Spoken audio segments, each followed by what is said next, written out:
Hi guys. तो चलिए हम आज माय क्रूअल हस्बैंड का नेक्स्ट पार्ट स्टार्ट करते हैं। पिछली पार्ट में हमने देखा था कि वेनिंग और जियांगचेंग ने मिलके विंग को पैलेस से बाहर निकाल दिया था और उसे इलिंग के एक छोटे से हाउस में रहने को बोलकर वो वापस चले गए थे। विंग जो अपने मन में सोच रहा था, वो यहाँ तो किसी को नहीं जानता, वो सिर्फ 2-4 लोगों को जानता है, जिसमें वेनिंग, वेनचिंग, युआन और उसका भाई जंगशा। और हाँ, वो अपने उस क्रूअल हस्बैंड को कैसे भूल सकता है। द बास्टर्ड लान वांगजी विंग जो अपने मन में सोच रहा था, और फिर वो कहता है बिल्कुल नहीं, मुझे इस एशियन टाइम में आए अभी सिर्फ 2 दिन हुए हैं और मैंने यहाँ इतना कुछ देख लिया है। मेरे हस्बैंड ने मेरा ऑलमोस्ट रेप किया है, उसके बाद मैं यहाँ नहीं रुक सकता, मुझे वापस अपने टाइम में जाना है। ओह गॉड, आप मेरे साथ ऐसा क्यों करते हैं हमेशा। विंग ऐसा सोचता है। उसके बाद वो इलिंग की पहाड़ी की ओर चल देता है। वो वहाँ की सबसे ऊंची पहाड़ी की चोटी पर जाकर खड़ा होता है और हवा में अपनी दोनों बाहें फैलाकर खुद से ही कहता है, बुशियान चलो अब खुद को इस बॉडी से फ्री करो। ऐसा कहते हुए वो इस पहाड़ी से नीचे कूद जाता है। अब हमें दूसरी ओर का सीन दिखाई देता है। विंग जो हॉस्पिटल बेड पर लेटा हुआ था, वो धीरे धीरे अपनी आंखें खोलता है। वांगजी तुरंत जाके डॉक्टर को बुला के लाता है, क्योंकि उसने देखा कि उसके बॉस थोड़ी सी मूवमेंट कर रहे हैं, जो पिछले 2 दिन से एकदम बेहोश बेड पर लेटे हुए थे। वहाँ पर पूरी जियांग फैमिली और बुशियान के बहुत सारे ऑफिस के वर्कर्स सभी हॉस्पिटल पे थे पूरे 2 दिन से। और वांगजी जो बिल्कुल नहीं चाहता था कि उसे बुशियान की देखभाल करनी पड़े, मैडम यू ने उसे वही काम दिया था। वांगजी उसे लगा अब तो उसके बॉस को होश आ जाएगा और उसके बाद वो फ्री हो जाएगा। वांगजी यही सोच रहा था, उसके मन में जरा भी कोई और नहीं था, लालच नहीं। तभी विंग डॉक्टर जो अंदर आते हैं, वो देखते हैं विंग जो पूरी तरह से आंखें खोलकर बेड पर बैठा हुआ है। डॉक्टर विंग को चेक करते हैं और कहते हैं, मिस्टर वे क्या आप ठीक हैं। पर वो जैसे ही विंग को हाथ लगाने वाले होते हैं, विंग झटके से थोड़ा सा दूर हो जाता है और ऐसे जैसे उनसे डर रहा हो। तभी वो वहाँ पर वांगजी को देखता है और फिर एकदम शांत हो जाता है। तभी वहाँ पर एक लड़की आती है और आते ही विंग को हक कर लेती है। चूँकि वो एक लड़की ओमेगा थी, तो विंग भी उसे पुश नहीं करता खुद से। और वो लड़की ये सोचती है कि वाह, आज बुशियान ने पहली बार मुझे खुद को हक करने दिया। वो ऐसा सोचकर बहुत खुश होती है। उसके बाद कहती है, बुशियान तुम्हें होश आ गया, देखो मैं पूरे 2 दिन से यहाँ थी। और वांगजी अपने आईज रोल करता है और अपने मन में सोचता है, यहाँ थी, अगर यहाँ थी तो 2 दिन से इसका ख्याल मैं क्यों रख रहा था, ये क्यों नहीं रख रही थी। और वो पीछे मुड़ के जाने लगता है। तभी विंग जो पिछले 20 मिनट से एकदम शांत बैठा था और बस सबको कुछ एब्जॉर्ब करने की कोशिश कर रहा था, वो अपने मुँह से सिर्फ एक ही वर्ड निकालता है, लंजा। और ये सुनकर सब शॉक। और वांगजी जो पीछे मुड़ा था, वो अपनी आंखें कस के बंद करता है और कहता है, हे भगवान, कहाँ फंसा दिया मुझे। और मेरे बॉस अपनी ही गर्लफ्रेंड के आगे मेरा नाम इतने प्यार से कैसे ले सकते हैं, और भी मेरा वर्थ नेम, उन्हें मुझे मरवाना है क्या। वांगजी अपने मन में ऐसा सोचता है और फिर पीछे मुड़ के बोलता है, यस सर। जैसे ही वो कहता है, विंग को तो पता ही नहीं यस सर का मतलब क्या है। वो वांगजी को एकदम क्वेश्चनेबल लुक देता है। उसके बाद बड़े प्यार से कहता है, लंजा आई एम सॉरी, मुझे पता है मैंने तुम्हारे साथ गलत किया था, पर मैं क्या करता, मुझसे वेनचिंग ने कहा था। वेनचिंग जो वहीं पर खड़ी थी, क्योंकि वेनचिंग और चिंग आपस में हस्बैंड वाइफ थे। वेनचिंग सोच रही थी, बुशियान ने उसकी कौन सी बात मानी, क्या बुशियान उसे खुद से बात करने भी देता है। वेनचिंग एकदम शॉक में थी और तभी कहती है, विंग ये तुम क्या कह रहे हो, मैंने तुमसे कब कुछ ऐसा करने के लिए कहा। विंग अब देखता है, मैडम यू चियांग फैंगम्यान जियांग जिंग, यानली, विनजिंग, विनिंग सब भी थे यहाँ पर।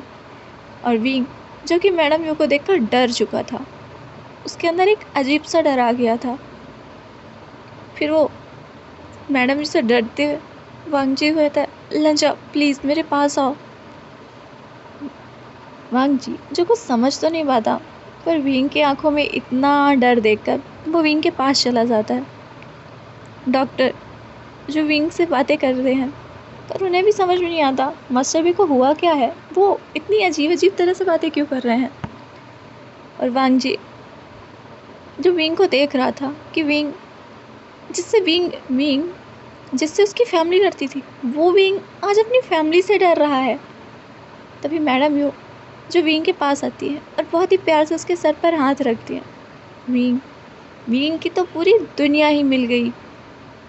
मैडम यू ने उसे प्यार जो किया, विंग झट से मैडम यू के गले लग जाता है और कहता है, आंट मुझे माफ़ कर दीजिए, मैंने कुछ भी नहीं किया था, मेरी कोई गलती नहीं थी।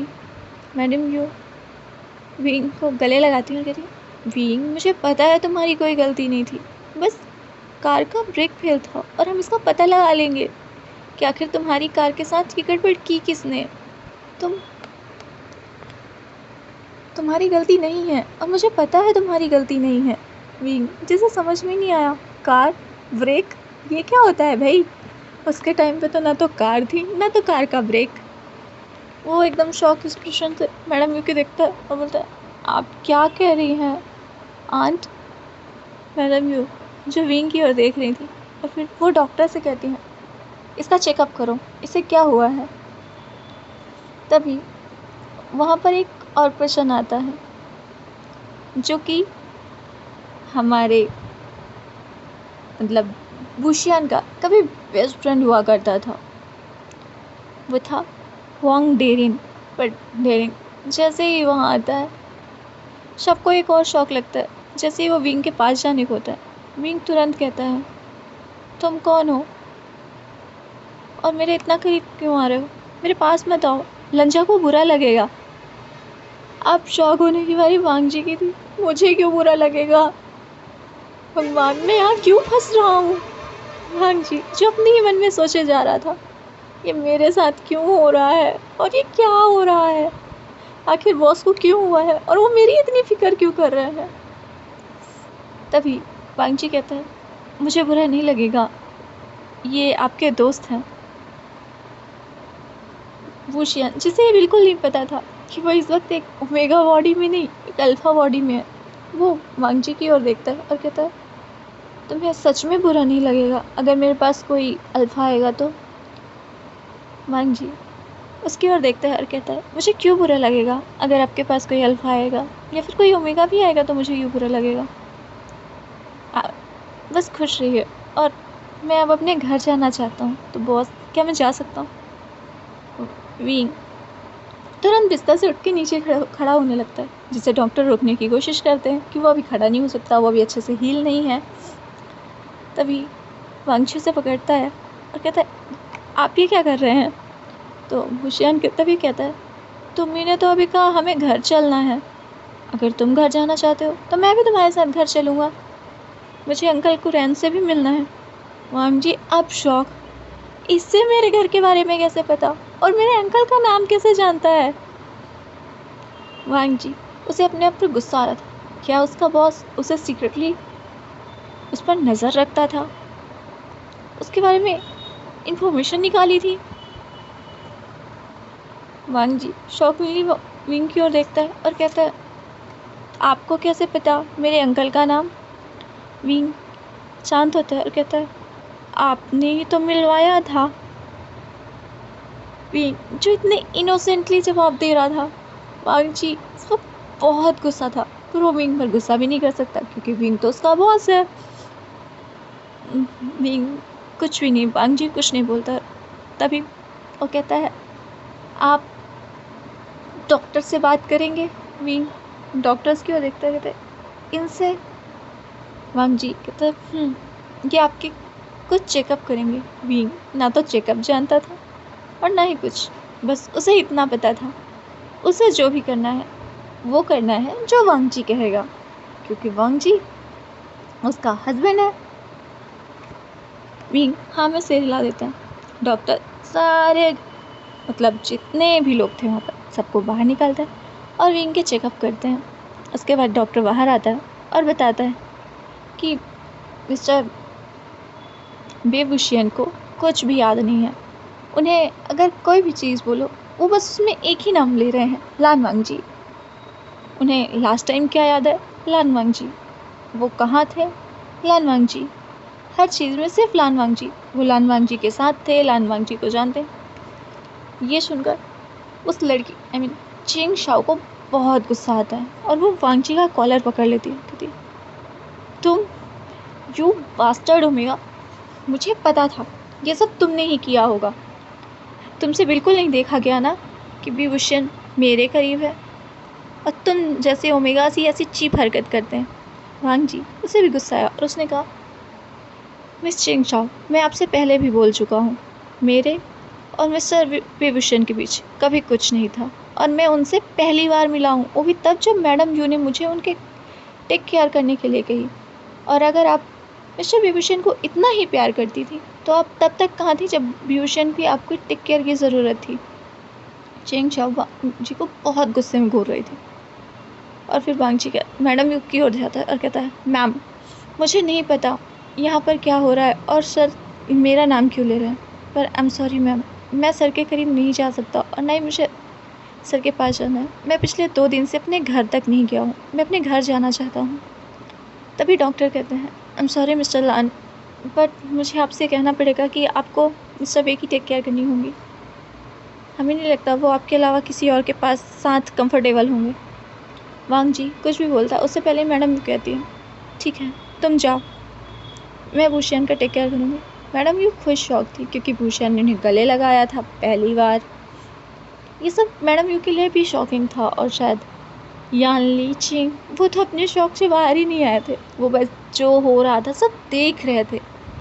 यान ली जो सोच रही थी भूषण तो पूरी फैमिली में सिर्फ मुझसे प्यार करता था और वो मुझसे प्यार करता था, उसके बाद भी उसने मुझे कभी गले नहीं लगाया, वो बस मेरी टेक केयर कर लेता था कभी कभी। पर मदर फादर इनकी तरफ तो भूषण ने कभी लविंगली देखा भी नहीं। भूषण को हमेशा ऐसा लगता था कि उसकी जो भी फैमिली है बस उसके पैसों के लिए उसके साथ है। तो फिर आज भूषण को क्या हुआ, वो सबसे इतना प्यार क्यों कर रहा है।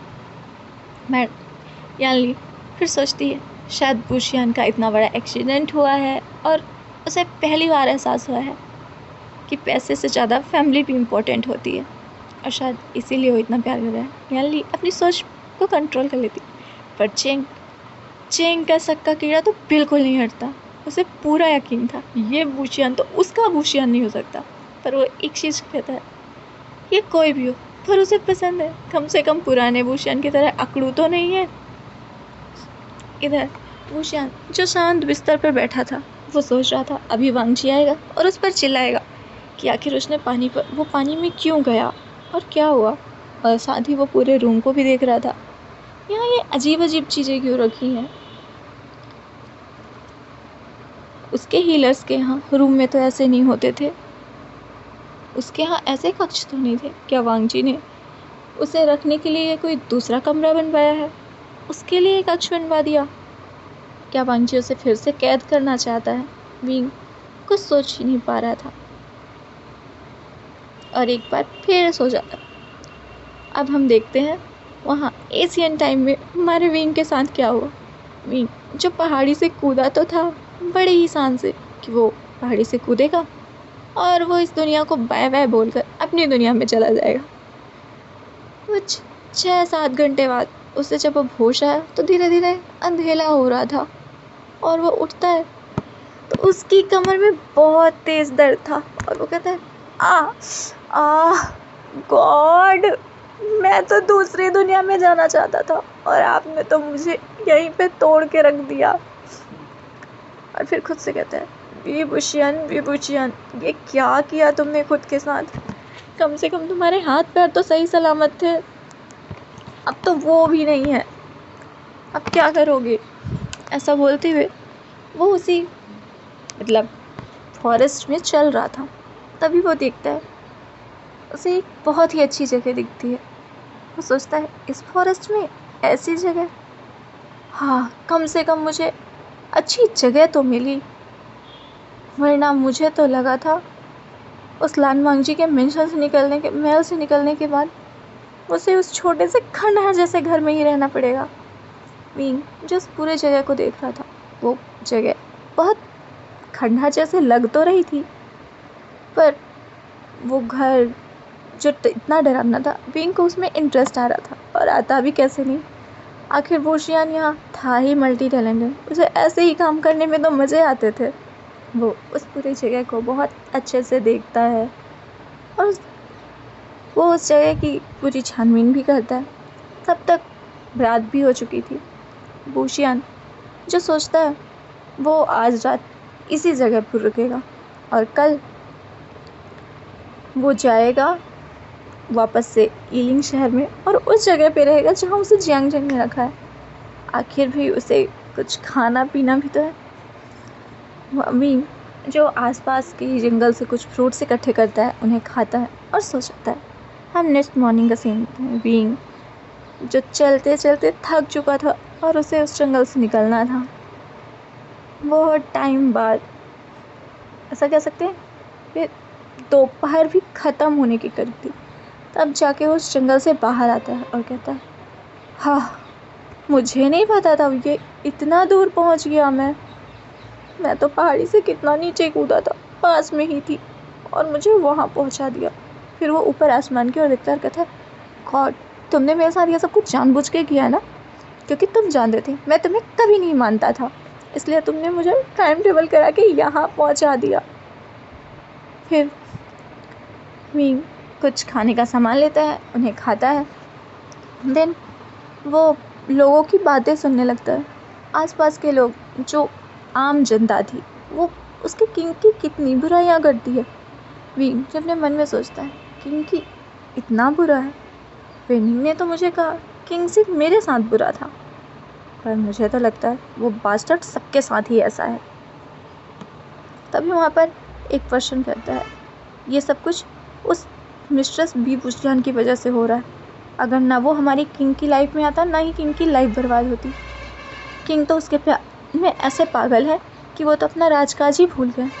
मीन जो वहीं पे बैठा सब कुछ सुन रहा था, वो अपने आप से कहता है, मेरे प्यार में पागल है वो बास्टर्ड। तो मुझे ऐसा लगता है उस बेचारे विंग का पता नहीं क्या हाल करता रहा होगा, मेरा ऐसा बुरा हाल करके रखा है। मैं जो इतना स्ट्रॉन्ग हूँ, फिर भी उस बेवकूफ़ अल्लाह ने मेरा रेप किया, तो पता नहीं उसके साथ कैसा बिहेव करता रहा होगा। जो यही सब सोच रहा था, और यही सब सोचते सोचते एक बार फिर शाम होने को चली और विंग जैसे पता नहीं था वो क्या करे। उसने अपने मेकअप से अपने फेस को थोड़ा गंदा तो बना लिया था, जिससे बुशियान का चेहरा देखने पर ऐसा लग रहा था जैसे कि वो एक साइड से जला हुआ है। जो कि कोई ये नहीं जानता था कि वो बुशियान ने जंगल में ही कुछ मेकअप, मतलब पौधे होते हैं ना, और वो तो था ही इतना टैलेंटेड पर्सन कि उसने अपने चेहरे पर एक जले हुए निशान सा बना लिया था। अब बुशियान जो कि एक ब्रोथल में चला गया, उसने अपनी ओमेगा सेंट को तो पहले ही ब्लॉक कर दिया था। जब वो वहाँ गया तो वो देखता है कि यहाँ पर अल्फाज ओमेगास को किस तरीके से ट्रीट कर रहे हैं। वो देखता है ये अल्फाज ओमेगास को ट्रीट नहीं कर रहे, वो यहाँ ऐसे लग रहा है कि जैसे अल्फा अपनी सर्विस के लिए नहीं आए हैं, यहाँ पर वो ओमेगास को हंट करने के लिए आए हैं। मीन उसे बहुत गुस्सा आ रहा था, उसे लग रहा था कि वो इसी वक्त इन सारे अल्फाओं को मार दें, पर वो मारे कैसे उसे तो कुछ भी नहीं पता। और अगर उसने मार दिया और किंग उसके पीछे पड़ गया तो नहीं, वो किंग को अपने पीछे नहीं चाहता। मीन जो ऐसे ही एक जगह पर बैठ के कुछ एम्परर स्माइल्स इसकी जो बॉटल्स थी उन्हें लेता है और उन्हें पीने लगता है। तभी विंग देखता है कि वहाँ पर एक बहुत ही मतलब भारी से रोब्स पहने एक हैंडसम सा अल्फा एंटर करता है, जो देखने में हैंडसम तो लग रहा था और उसकी ड्रेस से वो बहुत क्रूअल भी लग रहा था। विंग उधर देखता है और सिर्फ उसे देख रहा था और सोच रहा था ये कौन है। तभी वो जो ब्रोथल की ऑनर थी वो वहाँ पर आती है और उसे वो कहती है, आप आ गए विंचाओ, प्लीज़ इधर आइए। वो कोई और नहीं विंचाओ था, यानी कि सेनापति का बेटा। उसके फादर विन रोहान जो कि लान किंगडम के सेनापति थे।